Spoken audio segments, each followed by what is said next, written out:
Conceptos básicos del sistema nervioso. La neurona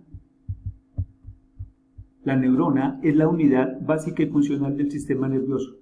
Hay diferentes tipos de neuronas, las neuronas sensitivas o aferentes, las neuronas motoras o eferentes, las interneuronas y las células del glía. Una neurona está formada por un soma o cuerpo donde se desprenden las dendritas y un cilindro, eje o axón. Soma o cuerpo y cilindro, eje o axón. El soma o cuerpo de las dendritas se encuentran ubicadas en el sistema nervioso central formando la materia gris. El sistema nervioso central está formado por el encéfalo y por la médula espinal. Notemos que la materia gris en la médula espinal se encuentra al interior, es decir, está formado por cuerpos de neuronas. El encéfalo está formado por el cerebro superior o telencéfalo, el diencéfalo que lo conforman el tálamo, el hipotálamo, el tallo cerebral o tronco encefálico formado por el mesencéfalo o cerebro medio, el puente de Barolio o protuberancia, la médula oblonga o bulbo raquídeo, el cerebelo, el cuerpo calloso, la hipófisis. Recordemos que en la corteza cerebral del telencéfalo está la materia gris que lo forman los cuerpos de las neuronas. Como hay un sistema nervioso central, también hay un sistema nervioso periférico que lo conforma el sistema nervioso somático o voluntario y debe haber un involuntario, que lo llamamos sistema nervioso autónomo, visceral o vegetativo. El sistema nervioso somático o voluntario lo conforman 12 pares de nervios craneales y 31 pares de nervios raquídeos. El sistema nervioso autónomo visceral está dividido en sistema nervioso simpático y el parasimpático. En el simpático tiene que ver con la excitación del organismo, es decir, lo coloca en estado de alerta, y el sistema nervioso parasimpático hace todo lo contrario, es su antagonista, lo relaja. Transmisión del impulso por parte de una neurona. Es preciso conocer entonces la morfología de la neurona, que está formada por un soma o cuerpo y un cilindro, eje axón. El soma o cuerpo tiene el citoplasma donde se encuentran todos los organelos celulares como son la mitocondria, complejo de Golgi, etc. Y las dendritas, que es la prolongación de ese citoplasma, el núcleo. El cilindro eje o axón lo conforma una vaina de mielina que es grasosa y permite la transmisión del impulso nervioso. Donde no hay mielina se forman unos nódulos conocidos como nódulos de Ranvier, y quien forma la mielina son las células de Schwann. La neurona termina con las terminaciones nerviosas. Un impulso nervioso, escuchen bien, un impulso nervioso se transmite siempre desde la dendrita, pasa por el cuerpo celular, va por el cilindro eje o axón y llega hasta las terminaciones nerviosas. Ya vimos que hay 4 tipos de neuronas: las neuronas sensitivas o aferentes, que son las que llevan los impulsos desde los órganos de los sentidos hasta el sistema nervioso central. Las neuronas motoras o eferentes son aquellas que transportan los impulsos nerviosos desde el sistema nervioso central hasta los órganos efectores, es decir, los músculos y las glándulas. Y las interneuronas son aquellas que permiten la transmisión de los impulsos nerviosos entre las neuronas sensitivas o aferentes y las neuronas motoras o eferentes. Estas interneuronas solamente se encuentran en el encéfalo y en la médula espinal. Las células del glía son células de soporte especializadas, es decir, brindan sostén, protección y nutrición a las demás neuronas. Pero ¿cómo se transmite el impulso? Recordemos que siempre va desde la dendrita, pasa por el cuerpo celular, cilindro de acción hasta la terminación nerviosa. Entonces encontramos un impulso nervioso, vemos que está polarizada el cilindro de acción. Al llegar al impulso se despolariza, pero igual se repolariza. Para transmitir el impulso a otra neurona, las neuronas no se unen. Hay un espacio funcional que lo llamamos sinapsis. Miremos cómo funciona. En la terminación nerviosa de la neurona presináptica, que tienen neurotransmisores.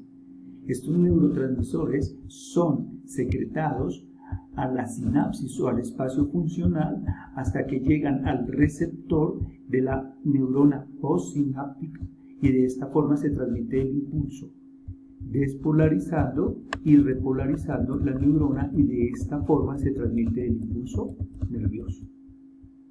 El sistema nervioso central está formado por el cerebro superior o el telencéfalo, que es el área más amplia y desarrollada que presenta pliegues profundos, está compuesta por 2 hemisferios y esos hemisferios están unidos por esta estructura que se denomina cuerpo calloso.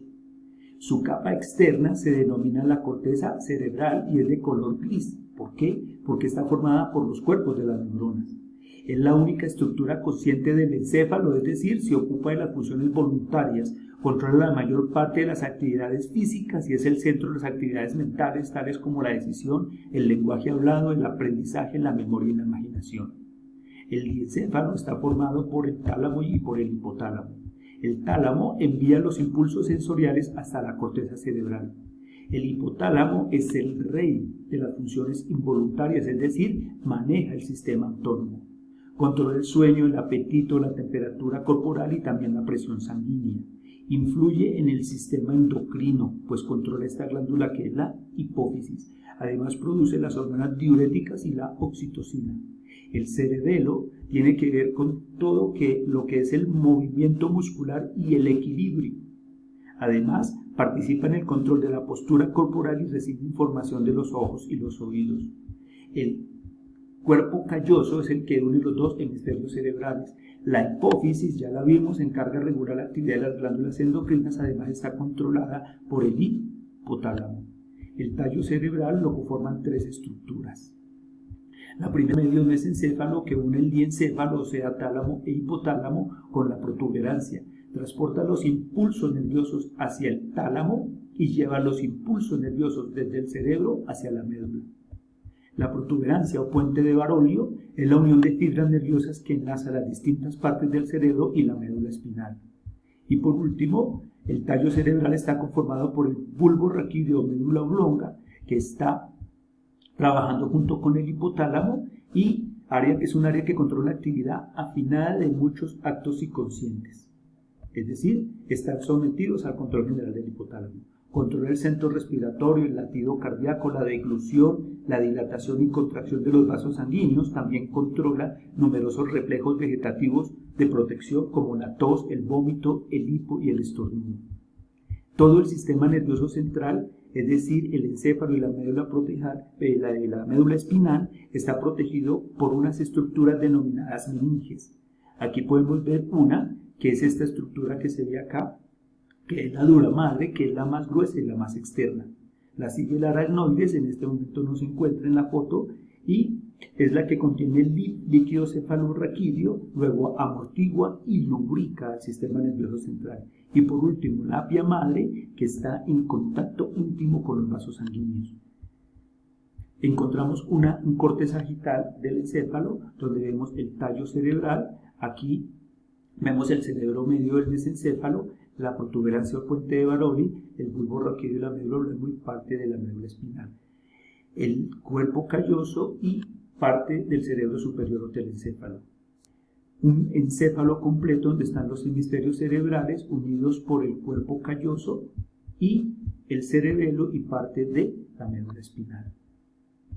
Recordemos que la médula espinal hace parte del sistema nervioso central. La médula espinal es un cordón de forma cilíndrica de tejido nervioso que desciende desde el cerebro al interior de la columna vertebral, y de la médula se desprenden 31 pares de nervios que se ramifican desde la médula a través de estos espacios que existen en las vértebras. En consecuencia, la función de esta médula espinal es llevar información desde el cerebro, desde el encéfalo y hacia el encéfalo, exceptuando el arco reflejo. Recordemos que en la médula espinal la materia gris está en la parte interna y tiene una región que es la región dorsal, que es dorsal o posterior, que es sensorial, y una región ventral o anterior, que es motora. El sistema nervioso periférico está formado por el sistema nervioso somático, que es voluntario, recibe sensaciones, pero sus respuestas ¿dónde llegan? A los músculos esqueléticos, por eso es voluntario. Puede controlarse voluntariamente, es decir, es el responsable del movimiento corporal. Lo conforman 43 pares de nervios, de los cuales son 12 pares de nervios craneales y 31 son pares de nervios raquídeos, es decir, salen de la médula espinal. Como hay un sistema nervioso somático o voluntario, hay un sistema nervioso vegetativo o involuntario, que igual que el somático recibe sensaciones, pero sus respuestas llegan a los músculos vísceros, a las vísceras, al músculo cardíaco y las glándulas, controlando todos los movimientos involuntarios del cuerpo.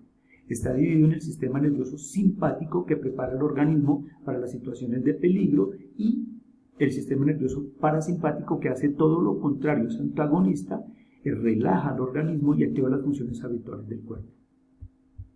Transmisión del impulso nervioso por los diferentes tipos de neuronas.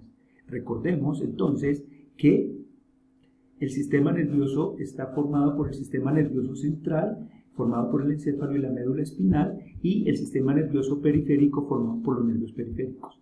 Recordemos también que hay tres tipos de neuronas. Las neuronas sensitivas, que llevan los impulsos nerviosos desde los órganos de los sentidos hasta el sistema nervioso central, como son médula espinal y el encéfalo. Allí, una interneurona une la neurona sensitiva con la neurona motora. Luego, la neurona motora saca los impulsos desde el encéfalo, o sea, el sistema nervioso central, por la médula espinal, que también es parte del sistema nervioso central, hacia los órganos efectores, como son las glándulas y los músculos, que dan una respuesta. Miremos un ejemplo. Hay una sensación, un estímulo, que lo recibe un dendrón, o sea, una dendrita proveniente del cuerpo de una neurona sensitiva. El axón de esta neurona sensitiva transmite el impulso a una neurona de segundo orden. El axón de esta neurona sensitiva transmite el impulso a las dendritas de una neurona de tercer orden en el cerebro inferior hacia el cerebro superior. En el cerebro superior está la neurona de asociación o la interneurona, que es la que interpreta los impulsos. Esta neurona y los envía a las dendritas de una neurona motora, es decir, hasta que acabó la parte sensitiva y comienza la parte motora, es decir, sacar las respuestas. El axón de la neurona motora envía los impulsos descendentes hacia las dendritas de una neurona motora inferior. El axón de esta neurona motora inferior lleva los impulsos hacia el exterior de la médula espinal para que un músculo o una glándula dé la respuesta final. Pero no siempre todas las sensaciones tienen que pasar por el encéfalo. Hay unas que la da la médula espinal. A eso lo llamamos un arco reflejo. Miremos cómo funciona.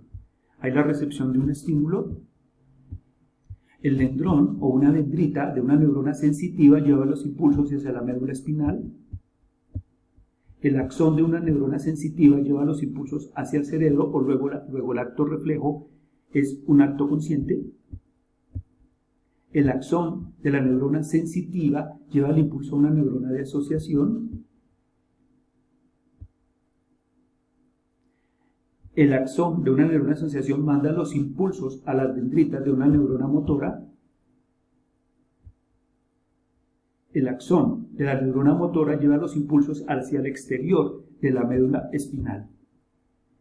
Y finalmente, la respuesta final es el movimiento del músculo. Bueno, les agradezco mucho su atención.